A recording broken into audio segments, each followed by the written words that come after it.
C'est bon, je l'ai vu, et me voilà un homme changé, un homme nouveau. Ok, posons-nous, d'accord? Cette review se fera en deux temps.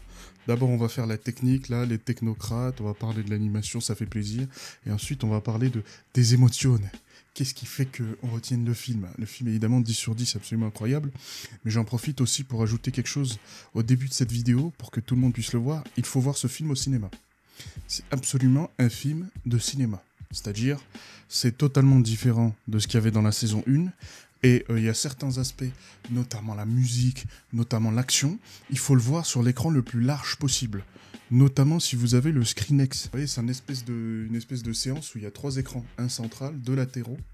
Et en fait, ça élargit la frame, tu vois beaucoup plus. Il y a des scènes d'action qui peuvent être magnifiées. Mais même si vous ne pouvez pas, pour moi, ça doit être vu au cinéma. Sinon, tu loupes 80% de l'expérience. À l'inverse, par exemple, de Demon Slayer, le film, que tu pouvais largement voir chez toi si tu as un bon écran. Hein, pas un truc de merde cathodique à la con, dégueulasse. Mais un bon écran, tu pouvais voir. Parce que c'est la même chose que la série télé. Mais là, c'est vraiment différent. Alors, le film est absolument immaculé. Ah, ils ont absolument tout changé. Ça m'a rendu triste un petit peu parce que moi, j'adore la saison. Il m'en en reparlera un peu après. Mais ils ont tout changé. Un cara design complètement différent. Ça dégage. Ils ont tout mis. Il y a plus de... C'est plus dénaturé. C'est plein de couleurs. Ils ont même fait un opening qui est absolument incroyable. Moi, ça me fait quand même rire de se dire il y a un opening sur un film. Je veux dire, il va être là qu'une fois l'opening, mais il est complètement fou. Franchement, dès le début, ça met bien l'ambiance. Et le film est coupé en 2 parties en plus. L'action, c'est sur la deuxième partie, ça fait plaisir. Mais même quand il n'y a rien, hein, franchement, la direction, immaculée. D'accord? Immaculée. Si t'as bien aimé les petits moments contemplatifs, où la musique est tellement bien choisie, qu'on pourrait fermer les yeux et recevoir l'émotion attendue. Et ben là, ça continue, ça j'ai adoré, d'accord? Notamment le moment où Denji et Riz se rencontrent dans la cabine téléphonique. Moi j'ai adoré ce moment, c'était... J'en reprenais, genre... Je mangeais les doigts. Monsieur, on ne peut pas m'arrêter comme ça. C'était dingue, c'était fou. Notamment c'était fou, mais aussi j'étais plus en admiration quand même face au travail, parce que je vais le revoir, évidemment. Il est au cinéma pas très loin de chez moi. Je vais évidemment le revoir. Pour l'amour du fun, pour l'amour de l'art. Parce que la première fois, c'est la découverte. La deuxième fois, tu vois, on a digéré. Donc maintenant, on va pouvoir apprécier d'autres détails plus importants, plus sympas. Mais c'est complètement fou, hein, d'accord? Pour moi, il y a 2 approches quand tu adaptes un manga. Il y a l'approche, soit tu essayes de faire quelque chose de complètement différent, soit tu comprends l'âme du manga, mais tu essayes quand même de retranscrire dans un nouveau médium et de faire quelque chose de complètement différent, soit tu essayes de sublimer le manga, tout en restant le plus proche possible. Là, c'est ce qu'ils ont essayé de faire, même si des fois, évidemment, il y a de l'exagération dans les mouvements d'animation, ce qui est évidemment voulu. D'accord? Mais il y a une scène sur laquelle je dois insister, qui m'a enthousiasmé. Mais pas juste enthousiasmé, qui m'a vraiment enthousiasmé, mais même pour les choses à venir. Notamment l'intervention, vous savez, du mec qui est censé tuer Riz dans l'école. D'accord? D'ailleurs, je spoil tout le film, hein, j'ai rien à foutre. Hein.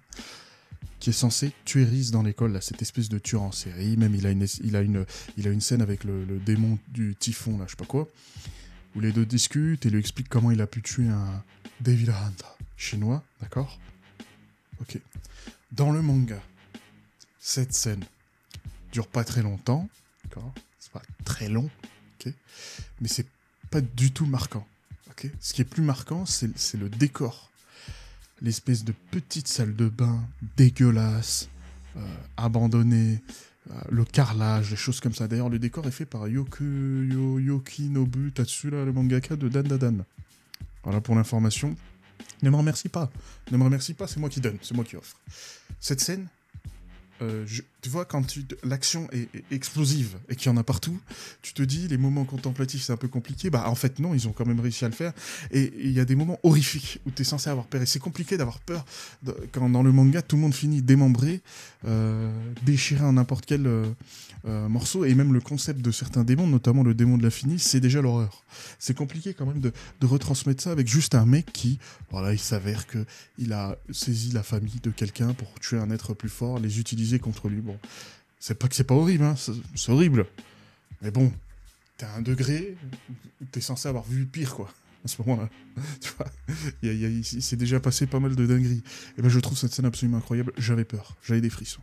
La manière dont ils l'ont montré là, le caractère acting, monsieur, c'était C'était immaculé.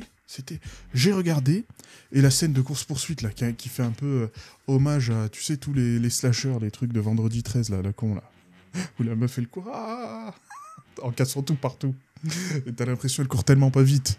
Bon, après, tu comprends que c'est un stratagème, un traquenard, monsieur, un traquenard. Ça, c'était épique. Et il y a des scènes dans la prochaine saison, bon, je spoil pas la suite, hein, mais je spoil que le film. Hein. Dans la prochaine saison, notamment avec le Darkness Devil, où j'espère qu'ils reviendront avec cette approche, parce que c'était dingue, c'était fou, c'était absolument dingue. Moi, j'adorais. Hein. Les moments tranches de vie, un peu comédie, c'était épique, oui, c'était incroyable, ok, pas de problème. Mais c'est notamment l'usage de la musique qui est sublime, mais c'est même pas sublime, mais c'est le prend et l'amène à l'étage supérieur, il le porte, tel, comment il s'appelle là, Jules César. On le porte et il est devenu empereur. Vraiment ça, hein.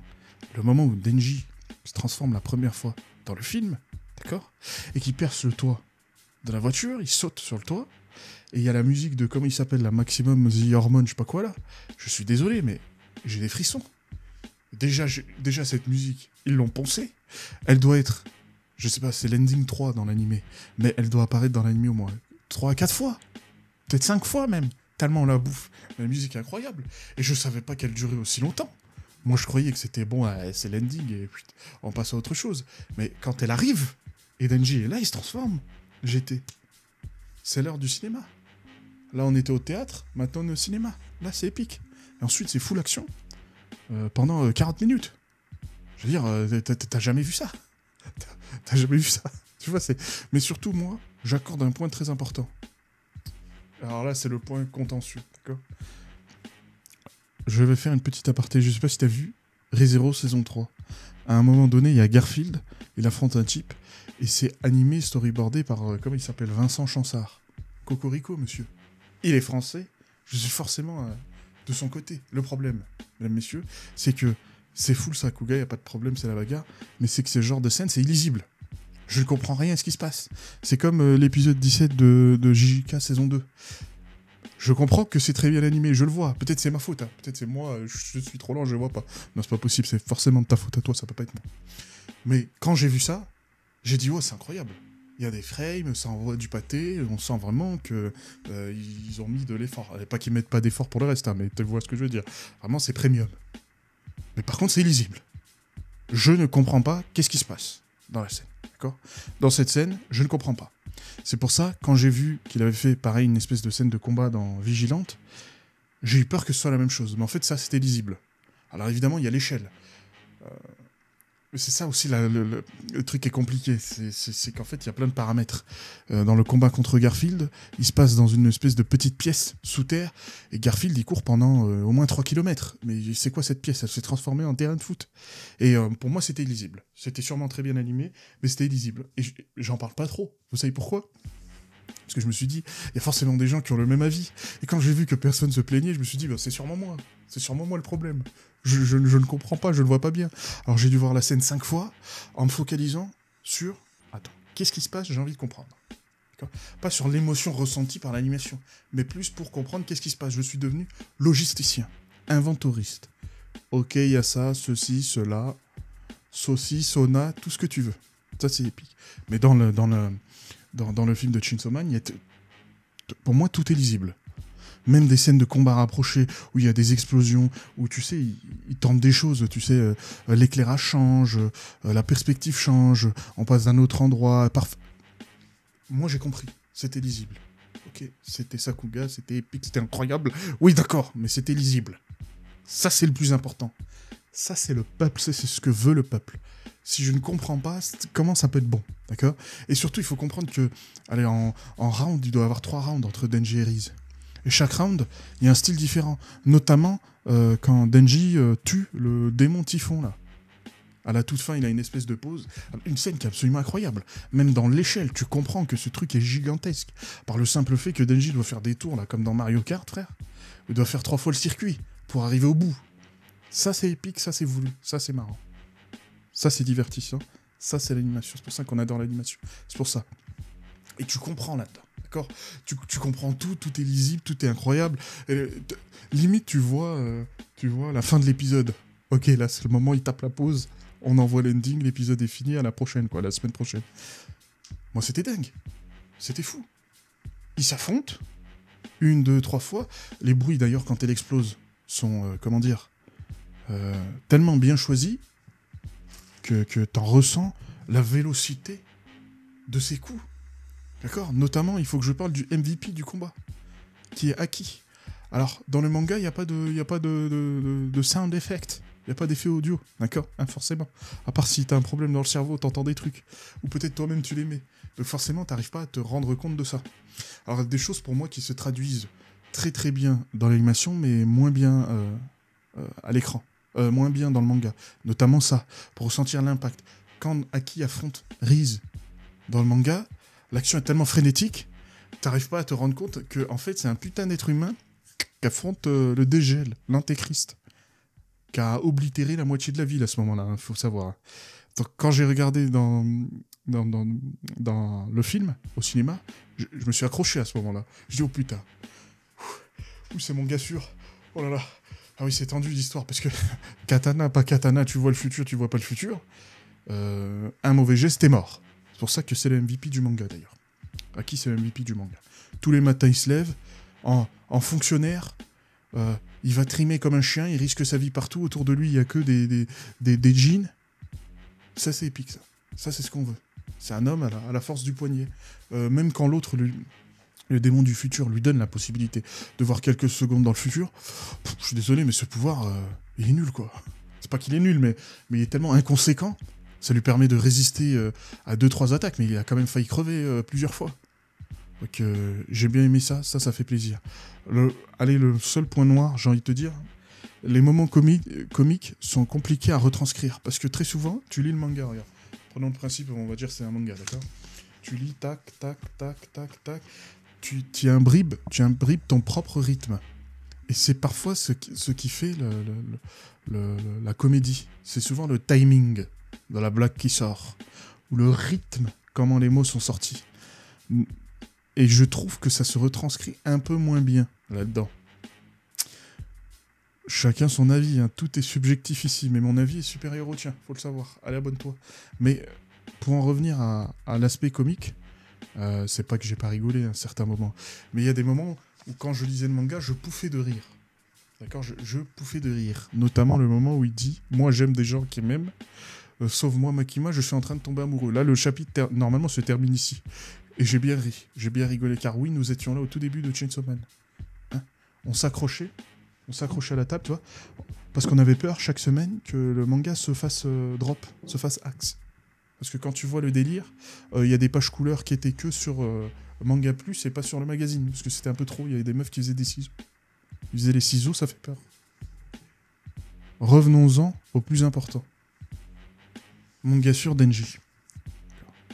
Il se tape. J'aime bien le voir s'affronter, puisqu'au final, le voir se taper, pardon. Au final, son style de combat reste un peu complètement stupide, avec des moments où il y a des éclairs de génie qui viennent de je ne sais où. Ça, c'est épique. L'animation retranscrit super bien. J'ai adoré le moment où il arrive à vaincre Riz pour la première fois, où il l'a saisi, il tombe à terre. Et puis, t'as une longue descente comme ça, là. Où elle essaye de s'en sortir, d'exploser, mais comme elle est mouillée, l'explosion ne fait rien du tout. Et ça, moi, j'ai adoré. Je trouvais ça épique. J'ai trouvé ça vraiment bien. Et puis, ils finissent comme ça à terre. Et il y a aussi ce timing aussi de couper la musique.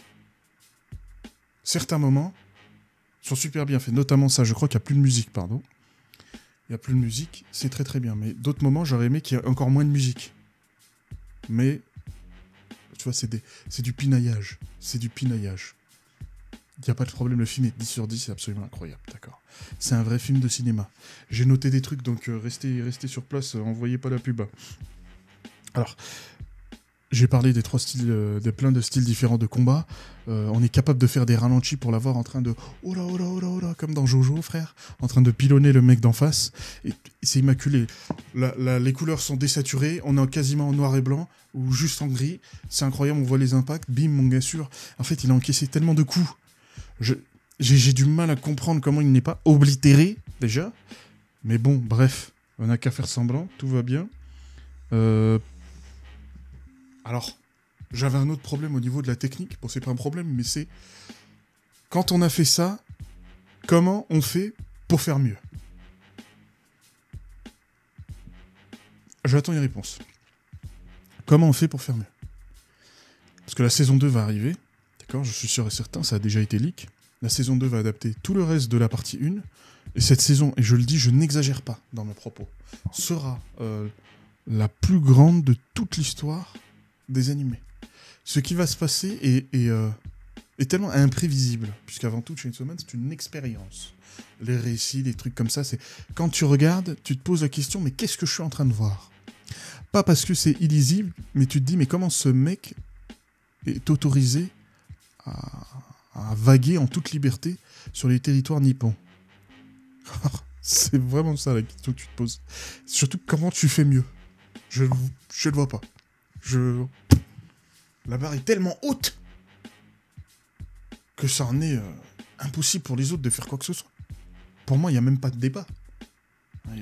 La saison 2 est foutue. Et on est foutu. Le problème, évidemment, c'est que avec le succès du film, et j'en suis très content, c'est bon, Ryu Nakayama, il est enterré, hein, plus personne n'en veut de lui. Et ça m'a rendu quand même un peu triste. Parce que la saison 1, j'ai absolument adoré, c'était les 3 meilleurs mois de toute ma vie.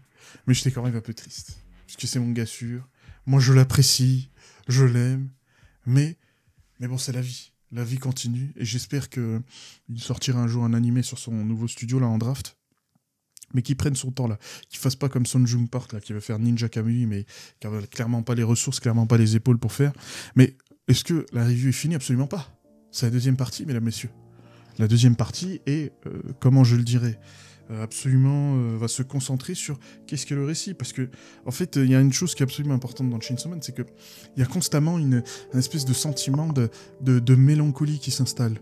Où nous, on est censé se rendre compte que quelque chose de pas normal se passe, mais en fait, c'est tellement noyé dans de l'absurde que t'as plus les pieds sur terre. Et qu'en fait, quand Riz rencontre Denji, qu'ils ont cette scène, qu'ils en discutent d'abord au café, qu'elle se rend compte qu'en vrai il est pas allé à l'école. D'ailleurs, elle-même non plus n'est pas allée à l'école. Ce qui est assez important dans le récit. Et puis se rendre compte qu'en vrai, ce pauvre gosse, il a rien, quoi. Tu vois, c'est pas qu'il a rien, petit à petit il va acquérir des choses. Mais au début, c'est ce qui fait sa force. Il a rien, il est capable d'absolument tout. Son style de combat représente ça. Il fait n'importe quoi, frère. Même les autres qui se transforment comme lui, les hybrides, font pas forcément tous la même chose. Hein. Moi, j'ai trouvé que ce film, évidemment, le thème, le fil rouge, c'est que même les monstres les plus froids, les plus calculateurs, les plus menteurs, sont quand même des êtres vivants. Même Makima, d'ailleurs. Avec cette scène où ils vont au cinéma, et au fur et à mesure pleurent. D'ailleurs, pour tous ceux qui ont lu, on sait très bien pourquoi elle pleure, cette pute. D'accord ? Et qu'elle aille se faire voir, j'ai rien à foutre.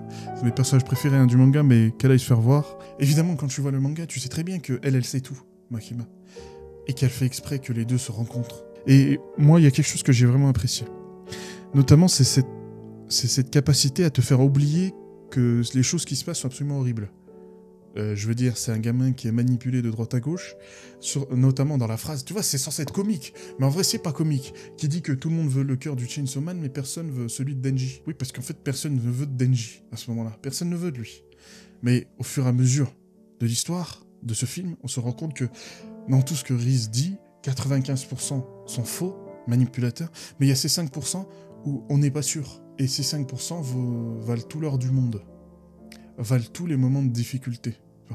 Valent tous les traumatismes que tu peux rencontrer. Et ça, c'est compliqué de tenir cette frontière. Parce que tu l'aimes bien, Denji, je veux dire, jusque-là, sinon tu regarderais pas l'anime, ça sert à rien, quoi. Mais tu crois quand même en elle. Parce que mine de rien, les choses qu'elle utilise pour appâter Denji, notamment aller à l'école, vivre une vie normale, s'enfuir et puis refaire sa vie ailleurs, c'est des choses qu'elle-même veut. Et inconsciemment, elle met ça sur Denji, mais elle a envie de vivre ça aussi. Ce qui tout de suite rajoute un étage d'empathie. Parce que Kishibe le dit à la toute fin. C'est des gens qui sont pas allés à l'école. Bon, URSS qui dit URSS dit communiste, qui dit communiste dit forcément le mal. Je veux dire, c'est pas moi qui dis, c'est Dieu. Hein, c'est Dieu, faut le savoir. Mais notamment, quand il dit cette phrase, tu sais, qui est au détour, je veux dire, il en parle avec Aki, ça donne des détails. Tu reprends ça et puis tu te poses la question. Tout ce que t'as vu avant est remis en cause. Tu commences à te dire, est-ce que ce que j'ai vu c'est vrai ou est-ce que c'est faux? Est-ce qu'elle ment ou est-ce qu'elle ment pas? Un peu un mélange des deux. Et en fait, c'est ça le fil conducteur du film. C'est vraiment des gens qui peuvent être horribles parce que au final, la manip voulait quand même récupérer son cœur. Il y a quand même cette idée où elle-même veut vivre sa vie à travers lui. Ils se tiennent la main, ils ont des petites relations, ils se découvrent, elle lui apprend des choses, ainsi de suite. Ils ont un semblant de vie normale. Ou c'est pour ça aussi la scène où elle est sur les tours et qu'elle tue l'autre. Et t'as son visage qui change au moment où il parle de récupérer le cœur de Denji. Tu sais, c'est comme si ça la ramenait à la réalité. Et qu'en fait, pendant un moment, elle était tranquille, elle pouvait vivre. Tu sors, à force toi aussi, tu commences à y croire à ton propre mensonge. ça, je trouve, ce film, il a vraiment réussi à jouer les deux bouts, d'accord, à jouer ça, à équilibrer le tout, et surtout à t'y faire penser un peu après, parce que moi, ça m'a frappé après. Bon, je l'avais déjà lu, hein, tout ça, dans le manga, mais cet aspect m'avait frappé après. Et tout, parce que toutes les pièces tombent, s'imbriquent entre elles, mais un peu plus tard. Notamment quand tu vois qu'elle a la possibilité de s'enfuir, et qu'elle décide quand même de devenir, comment on appelle ça, le rat des villes, voir si ça vaut le coup. En vrai, elle le pensait, elle savait que ça valait le coup, quand même, de risquer sa vie, si elle pouvait vivre avec Denji. Et au final, cet antagoniste, on a passé, je veux dire, la quasi-totalité du film à essayer de la tuer, ou elle a essayé elle-même de tuer, d'exploser la moitié de la ville. C'est un peu le Al-Qaïda de Chainsaw Man, d'accord? Qui a tué je sais pas combien de monde, qui a failli tuer des gens que t'aimes bien. Il y a cet aspect où, ouais, mais quand même, tu vois. Ouais, mais quand même, ça reste un être humain. Et c'est pareil, dans le registre de n'importe quel monstre, a quand même une part d'humanité. Quand tu regardes le démon ange, là, que tu peux pas te blairer au début, qu'est-ce qui casse les couilles, frère? Ce flemmard. Et qu'au final, préfère tuer Riz tout seul plutôt que d'emmener Aki, parce qu'il sait que ça va le blesser. De voir quelqu'un encore mourir, alors qu'on n'est pas obligé de mourir, d'accord? C'est pour ça que c'est fascinant, parce que non seulement ça joue sur cet aspect un peu confus, mais on le regarde à travers les yeux d'un type qui est une page blanche, entre guillemets. Au début, à ce moment-là, tu sais pas que c'est pas une page blanche, mais ça l'est quand même, parce que lui aussi découvre ça, et se rend même pas compte un peu de l'absurdité de sa situation. C'est pour ça que Denji reste toujours un enfant, dans le sens où, évidemment, que si tu essaies de t'enfuir avec elle, Makima va te retrouver. Je veux dire, elle a des yeux absolument partout. Dans la saison 1, elle oblitère des mecs, elle est à 50 bornes de la situation. Ah, évidemment qu'elle va te retrouver. Elle sait tout, et d'ailleurs, ce soit bien qu'elle soit représentée par le rat, proche de l'homme. D'accord ? Ce ragondin, hein, cette petite merde, qui a tué Riz. À la fin, j'étais triste. J'étais évidemment triste. Mais évidemment que c'est compliqué au début de ressentir les émotions, ça te tombe après. Parce qu'au début, t'es coincé dans un torrent d'absurdité, de violence inimaginable. En plus, la Sakuga, voilà, c'est épique, c'est incroyable. Et donc, tous ces éléments, ils te tombent pas dessus. C'est ça, en fait, c'est que dans les 5% où tu sais pas si elle dit la vérité ou non, ces 5%, c'est là où se trouve l'amour. C'est dans cette incertitude. C'est dans cette possibilité que quelque chose va ou pas se faire. C'est d'ailleurs là où t'es prêt à risquer toute ta vie comme Riz, d'ailleurs, puisqu'elle revient sur les lieux du crime, ceux qui la tuent.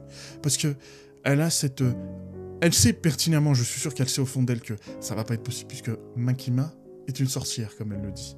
Mais en même temps, elle est prête à tout, parce que ce qu'elle désire obtenir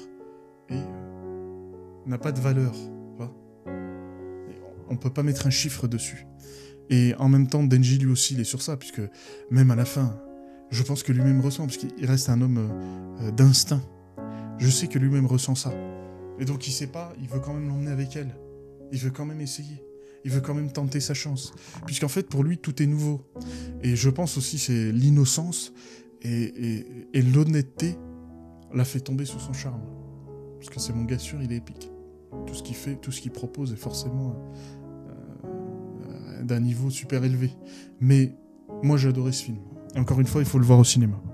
Il est absolument dingue. Et abonnez-vous à Plus dans le Bus.